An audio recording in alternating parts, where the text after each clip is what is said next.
네, 안녕하세요. 강프로입니다. 자, 이번 영상에서는 파두에 대해서 분석을 해보도록 할 텐데, 자, 파두가 오늘 하한가를 갔습니다. 자, 근데 신규 상장주예요. 여기서 봐야 되는 내용이 있죠. 공모가가 얼마였는지, 그쵸? 그리고 공모가 대비해서 어느 정도의 프리미엄을 받고 있었는지, 그쵸? 그러면 공모에서 프리미엄을 받았고, 그리고 여기 이 구간이죠. 시세 구간에서 수급에 의한 프리미엄을 받았다. 그쵸? 그러면서 9월과 10월 달에 시장이 나빠지니까 하락 구간을 거치기는 했지만 오늘 실적 발표가 나오면서 그쵸? 실적에 대한 악재가 발생했고 그럼으로 인해서 시가에 쭉 뺐고요. 그리고 하한가를 기록했습니다. 여기서 가장 중요한 내용이 있죠. 오늘 영상의 핵심입니다. 하한가 구간에서 우리가 어느 정도 선에서 손실을 최소화할 수 있는지 그리고 신규를 고려하고 있다면 매매하지 마세요. 매매하지 마세요. 자, 지금은 프리미엄을 받고 있는 주식은 거래하는 게 아닙니다. 물론 하이닉스 그쵸? 지금 적자 구간에 신고가 가버리고 뭐 이러고 있어요. 근데 이건 인정이 되는 프리미엄이에요. 이 구조에 대해서 제가 어떤 식으로 분류를 해야 되는지까지도 이야기를 드릴 테니까 영상 끝까지 시청하시고요. 구독과 좋아요 그리고 댓글까지 하나씩 달아주세요. 댓글은 이해가 안 되는 부분입니다. 이해가 안 되는 부분에 대해서 달아주시면 제가 다음 영상에 참고해서 영상을 올려드리겠습니다. 자, 시작하겠습니다. 자, 우선 오늘 시가에서부터 하락폭이 굉장히 컸습니다. 근데 정말 신기하게도 시가 구간과 그쵸? 상장 시점의 구간이 그렇게 크게 다르지 않았다. 자, 그러면 이 내용에서 공모가를 확인 안 할 수가 없죠. 31,000원입니다. 그쵸? 31,000원인데 31,000원 대비해서 보세요. 프리미엄이 없었습니다. 프리미엄이 없었어요. 그렇죠? 자, 이 고가 정도를 보면 26,000원입니다. 그러면 31,000원보다 낮게 출발을 했죠. 애초에 상장 프리미엄을 받지 않았다는 거예요. 근데 일단 공모 자체에서 기본적으로 엑시트할 수 있는 기존의 주주들이 엑시트할 수 있는 상황이 만들어지기 때문에 그 부분에 대해서는 조금 감안을 하셔야 되고 그리고 나서 그 프리미엄을 만들어주기 위해서 이 상황을 만들어 놓은 겁니다. 이게 수급에 의한 프리미엄. 그쵸? 세력들의 농간이라고 볼 수 있죠. 그리고 나서 시장을 이유로 이렇게 하락을 시켰어요. 그러면서 뭐가 발생했나요? 주가가 큰 폭으로 하락을 시킨 겁니다. 자, 근데 이 하락시킨 내용을 보세요. 이 내용입니다. 반도체 설계업체 파두 3분기 매출 3억 원, 전년 동기 대비 98% 감소. 그쵸? 그리고 국내 팹리스, 그쵸? 반도체 설계업체입니다. 일단 반도체 설계 쪽은 미국이 다 잡고 있습니다. 대표적으로 엔비디아도 팹리스 업체고요. 애플도 팹리스 업체입니다. 즉 설계만 한다는 거예요. 설계. 그쵸? 건축으로 따지면 건축사무소. 그쵸? 설계사무소입니다. 이렇게 이해를 하시면 됩니다. 그리고 나서 공장에 보내서 이걸 짓고 만들고 하고 이런 부분에 대해서는 TSMC에서 한다. 이렇게 이해를 하시면 됩니다. 그럼 기본적으로 미국에서 잡고 있는 시장이기 때문에 한국에 대한 장악력은 그렇게 높지 않아요. 자, 내용 계속 확인할게요. 파두가 올 3분기 매출 3억, 영업손실 148억, 요걸 공시했다고 기록했다. 자, 요 내용은 어디서 발생했을까요? 그리고 적자폭이 14배 이상 커졌다. 요건 어디서 발생했을까요? 인력에서 발생한 겁니다. 기본적으로 설계업체는요, 설비 투자가 진행되지 않습니다. 설비 투자가 없어요. 왜 그러냐? 설계만 하는 그 설계에 대한 IP를 가지고 돈을 아주 크게 먹습니다. 그래서 프리미엄을 굉장히 많이 받아요. 왜? 성장의 끝판왕이거든요. 끝판왕. 자, 애플에서 M1 칩, M2 칩 이렇게 돼 있죠. 테슬라도 있습니다. 테슬라에서 도조. 그쵸? 도조. 이 테슬라 도조 칩은요, 정말 이 끝판왕 중에 끝판왕입니다. 지금 테슬라를 타고 다니시는 분들은 알 텐데 FSD죠. FSD를 작동하게 되는 게 테슬라 본사에 있는 그쵸? 도조 칩에서 실행이 되는 겁니다. 그쵸? 그만큼 설계상으로는 최적의 이 설계를 보이고 있다. 근데 제가 말씀드리는 건 이쪽에서 그쵸? 한국에서 설계 이 기업이 상장된 건 기술 특례 상장을 받은 거예요. 왜? 실적이 아직 나오고 있지 않거든요. 근데 제가 이야기를 드리는 건 실적을 보세요. 그쵸? 애초에 실적이 높은 실적이 아니었습니다. 그런데도 상장을 했어요. 어디에? 코스닥에. 그쵸?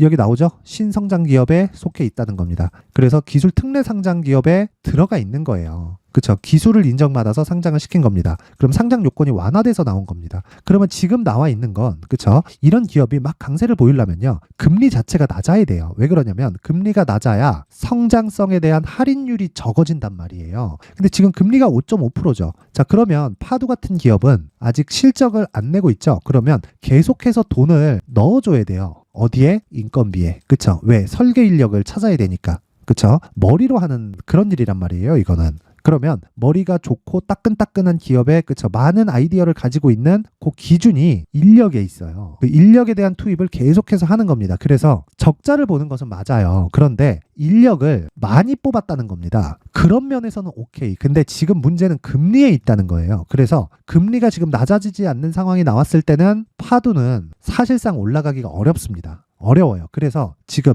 만약에 내가 이 구간에서 있죠. 그쵸. 시가 구간에서 이 상장 시점 구간에서 이렇게 주가가 쭉 올라왔는데 여기서 못 팔았다 그러면 내일이라도 매도하는 걸 추천드립니다. 그런데 혹시라도 내가 고가에 물려 있다 그러면 지금 당장에서는 아직까지는 매도의 의미가 없다고 이야기를 드릴게요. 그리고 무엇보다 내가 다시 매수할 수 있는 가격대를 잡는 게 문제입니다. 잡는 게. 요건 어디서 잡느냐? 한 가지 이야기 더 드립니다. 금리가 낮아지는 시점을 먼저 체크를 해야 돼요. 근데 이런 구간이 1년 이상 걸립니다. 그렇죠? 그래서 우리는 딱 기술적인 내용만 본다. 그래서 중요한 게 철저하게 가격 전략을 세워야 되고요. 그리고 2주 안에 내가 나올 수 있는 보유 전략을 짜야 됩니다. 저는 이걸 단기 보유 전략이라고 합니다. 자, 다시 정리해서 이야기를 드릴게요. 파두는 사기라고 볼 수는 없어요. 사기라고는 볼 수 없다. 왜? 신성장 기업, 즉 기술을 인정받아서 상장 요건을 낮춰서 코스닥에 입성을 했습니다. 여기에는 모종의 좀 결탁이나 그런 부분이 있기는 할 겁니다. 근데 그 내용보다 지금 물려 있는 게 중요한 거니까 혹시 물려 있는 분들이 있다면요. 다시 말씀드립니다. 여기 이 구간 있죠? 시가 구간, 시가에서 한 3일 정도. 그렇죠. 상장 시점에 한 3일 정도의 상황에서 물려 있다 그러면 내일 시가 구간에서 그냥 매도하고 다음 전략을 기다리세요. 손해 회복 될 수 있습니다. 손실 안 볼 수 있어요. 근데 한 번의 기회를 더 기다려야 된다. 그리고 만약에 내가 고가에 물려 있다 그러면 내일 시가에 떨어질 겁니다. 이때도 무시하세요. 매도하지 마세요. 매도하지 마시고 추가 매수를 고려하셔야 됩니다. 왜 그러냐면 단기적으로 하락폭이 낮고요. 그렇죠? 단기적으로 하락폭이 굉장히 이 낮은 위치까지 가버렸고 이제는 상장 프리미엄도 없습니다. 그렇죠? 공모가가 26,000원이에요. 공모가 이후에 반등을 확인하는 작업이 필요합니다. 거기까지만 딱 보시면 되는 거고 무엇보다 그 내용에서 가격과 단기 보유 전략이 가장 중요합니다. 가장 이 내용을 절대 잊지 마세요. 이 가장 중요한 내용이 단기 보유 전략이에요. 2주 안에 내가 나올 수 있는 가격. 그렇죠. 그러기 위해서는 신고가를 공략을 해야 되지만 이건 상장 초기에 있는 신규 상장 종목이고 신규 상장 종목을 기준해서는요. 한 가지 내용만 딱 필요합니다. 그게 뭐냐면요. 다시 말씀드립니다. 마지막으로 다시 말씀드릴게요. 프리미엄이 받지 않는 가격대에서 내가 보유하고 있는 단가를 최소한의 손실 구간으로 맞춘다. 그러면 수급상 오버슈팅 구간까지 치면 수익을 볼 수도 있고요. 내가 손해를 안 볼 수도 있다. 그렇죠? 그러기 위해서는 지금은 내일부터 시작해서 최대한 많이 빠지는 게 좋습니다. 왜? 신규 상장됐을 때의 프리미엄을 아직까지 가지고 있기 때문입니다. 이건 수급상 프리미엄이고 가격상 프리미엄은 오늘로 끝났어요. 그래서 실적은 안 나오는 게 정상입니다. 그리고 기본적으로 이런 설계 기업이 한국 시장에 들어왔다는 건 그렇죠? 의미하는 바가 커요. 의미하는 바가 크고 이게 어느 정도 성장할지는 모릅니다. 그런데 성장할 수 있는 최소한의 요건을 갖췄기 때문에 그렇죠? 기술력에 대한 인정을 받았기 때문에 상장을 시켜준 거예요. 그런 부분을 믿고 계속해서 하락하는 부분이 나오기 전에 반등은 있다. 반등은 있기 때문에 요 구간을 먹기 위해서는 가격과 단기 보유 전략 그렇죠? 요 내용이 가장 중요하니까 요 내용 정확히 받아가셔가지고 똑같이 따라 하시면 되는 겁니다. 자, 근데 요 내용이 길다 보니까 제가 영상에서는 너무 길어질 수가 있어요. 그래서 여기 19페이지에 걸친 자료로 만들어서 왔으니까 영상 상단에 있는 전화번호로 숫자 3이라고 문자를 보내주시는 분들에 한해서만 제가 파두의 가격과 단기 보유 전략을 공유해 드리도록 하겠습니다. 시청해 주시는 모든 분들이 상단의 번호 확인해서 숫자 3이라고 문자 보내시면 제가 한 분 한 분 빠짐없이 공유해 드리도록 하겠습니다. 자, 그리고 이런 과정에서 시간이 조금 걸립니다. 시간이 좀 걸려요. 왜 그러냐면 최소한의 21이평선의 이격을 좁혀야 되는 과정이 필요합니다. 근데 21이평에 대한 이 기간을 줄이려면 이 내용, 그쵸? 이 고가에 대한 부분이 빠져야 되고 61이평도 지금 상장된 지 60일이 지나서 생성이 됐죠. 이 고가는 빠지는 구간이 필요하기 때문에 시간이 좀 걸립니다. 그쵸? 그게 재매수 가격이 된다. 그리고 그건 가격 전략의 기본이 되겠죠. 근데 그런 구간을 더 확실하게 이해하기 위해서는 실시간으로 체크를 하는 게 중요하고요. 여기는 강프로의 무료 소통방입니다. 제가 계속해서 단타를 진행하고 있습니다. 그래서 파두를 매매하기 전에 그쵸? 추가 매수할 수 있는 자금을 조금이라도 모아서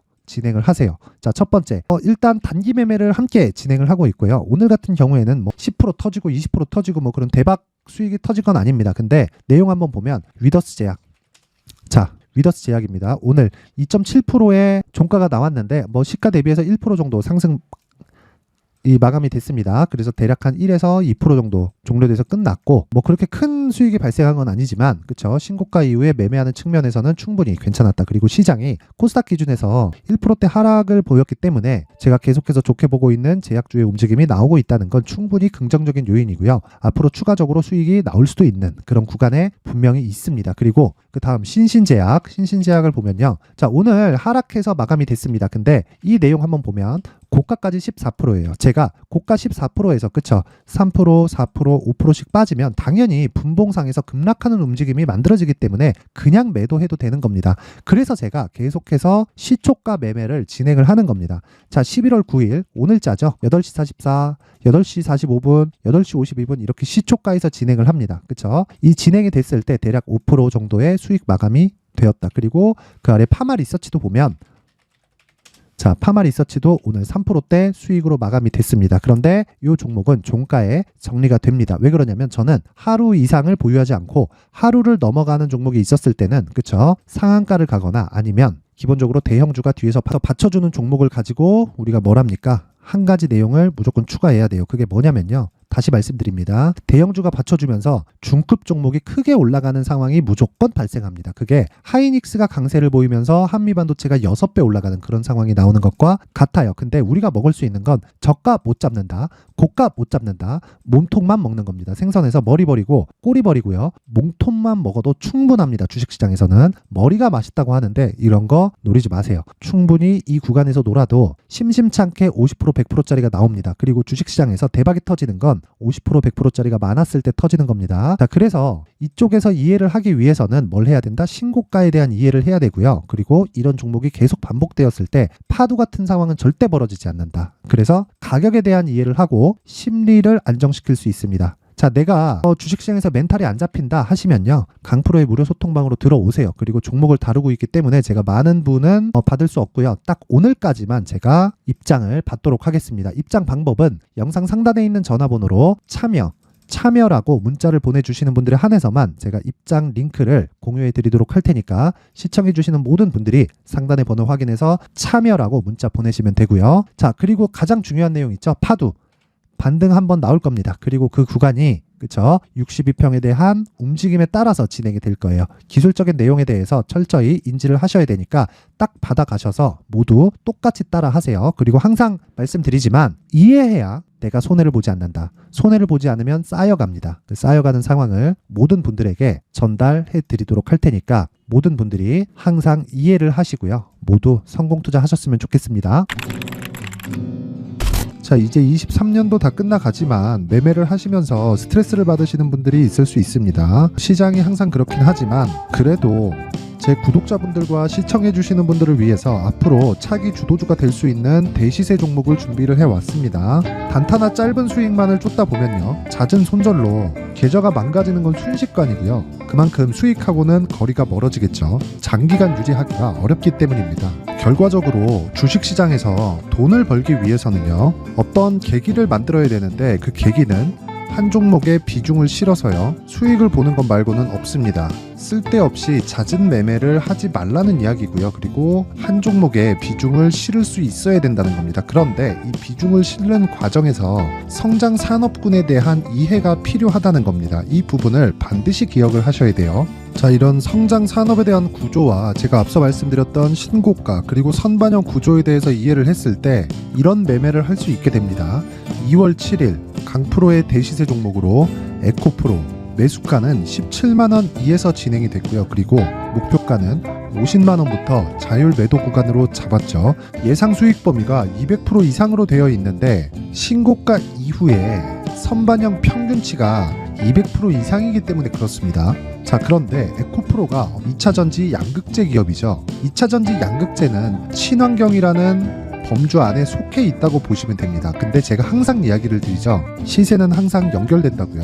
앞으로 나올 대시세 종목도 이런 친환경이라는 성장 산업군에 포함되어 있어야 됩니다. 자, 이런 성장 산업군에 포함되어 있는 걸 확인한다면 이 내용처럼 세 가지의 공통점을 가지고 있습니다. 1년에 많은 종목이 발생하지 않고요. 그리고 세력들의 장기간 매집 구간이 확인돼야 되고 그리고 상승하기 시작하면 평균적으로 3개월 정도의 상승 구간을 보이기는 하지만 제가 2개월이라고 작성을 해온 건 한 가지 내용 때문입니다. 한 달은 확인하는 과정이 필요하기 때문입니다. 이게 무슨 얘기냐면 성장 산업에 대한 부분 그리고 이런 공통점 여기다가 기술적인 내용을 다 포함을 시키더라도 절대적으로 가격이 우선적으로 반영이 되는 것이기 때문입니다. 에코프로도 마찬가지예요. 장기간 하락하면서 최악의 국면을 거쳐왔고요. 이 구간에서 먼저 하락을 했다는 건 앞서 말씀드렸던 내용처럼 고가에 대한 부분이 아니라 저가, 즉 나쁜 부분을 반영한 이후에 신고가를 발생을 시켰다는 건 앞으로 좋을 부분을 반영이 되고 있다는 거죠. 그런데 본격적인 시세는 신고가 이후라고 말씀을 드렸고 지금은 매물 소화 과정을 보내고 있습니다. 앞서 말씀드린 대로 가격 먼저 분석을 끝냈죠. 그리고 나서는 정부 정책의 방향과 맞는지를 체크를 해야 되는 겁니다. 2023년 대시세 종목인 에코프로도요. 정부 정책의 방향에 맞는 종목이라고 볼 수 있겠죠. 물론 이런 종목들도요. 신고가 이후에 시세를 낸다는 건 반드시 기억하고 있어야 됩니다. 자, 이런 내용을 토대로 23년 상반기 에코프로와 같은 대시세 종목을 준비를 해왔습니다. 자, 하반기 대시세 종목은 영상 상단의 전화번호로 대시세라고 문자를 보내주시는 분들에 한해서만 공유해드리도록 할 테니까 영상 상단의 전화번호 확인해서 하반기 대시세 종목으로 큰 수익 내셨으면 좋겠습니다.